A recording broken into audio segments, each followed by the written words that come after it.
धारा 154 भारतीय साक्ष्य अधिनियम। पक्षद्रोही साक्षी। जब कोई साक्षी उसी पक्षकार के विरुद्ध बातें करने लगे जिसने उसे बुलाया है तो ऐसी साक्षी को पक्षद्रोही साक्षी कहते हैं। धारा 154 कहती है कि न्यायालय किसी पक्षकार को अपने ही साक्षी से ऐसे प्रश्न की अनुज्ञा दे सकता है जो प्रतिपरीक्षा में पूछे जा सकते हैं। धारा 154 के अनुसार न्यायालय उस व्यक्ति को जो साक्षी को बुलाता है उस साक्षी को ऐसे प्रश्न करने की अपने विवेकानुसार अनुज्ञा दे सकेगा जो प्रतिपक्षी द्वारा प्रतिपरीक्षा में किए जा सकते हैं।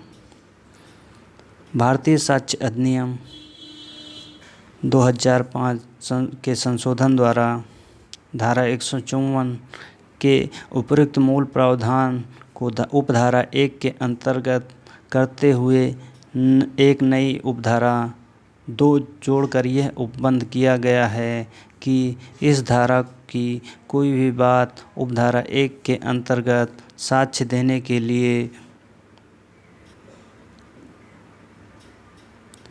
इस प्रकार अनुमति दिए गए हुए ऐसे व्यक्ति गवाह के साक्ष्य के किसी भाग पर अविश्वास करने वाला नहीं समझा जाएगा।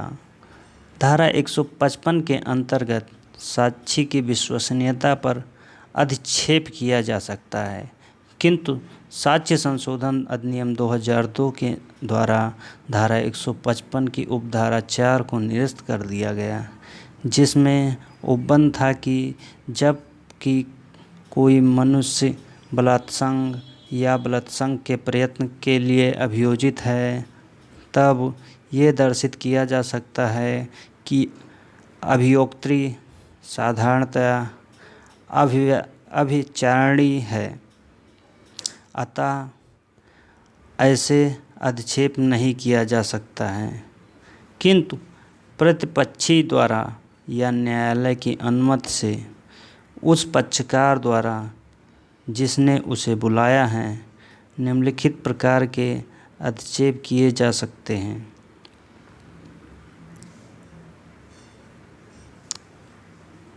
नंबर 1 कि अन्य व्यक्तियों के परिसाक्ष्य के द्वारा वह अब उसे विश्वसनीयता का अपात्र समझते हैं।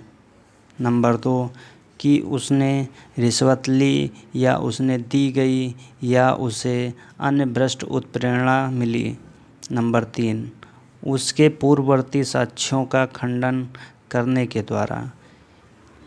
इस प्रकार सुसंगत तथ्य के साक्ष्य की संपुष्टि करने की प्रवृत्ति रखने वाले प्रश्न भी ग्राह्य होंगे। धारा 156 और उसी तथ्य के बारे में पश्चातवर्ती अभिसाक्ष्य की संपुष्टि करने वाले साक्षी के पूर्वतन कथन भी साबित किया जा सकता है। धारा 157 के अंतर्गत ऐसे व्यक्ति के कथन की संपुष्टि जो अब नहीं मिल सकता धारा 158 के अंतर्गत आते हैं। स्मृति ताज़ा करने वाली धारा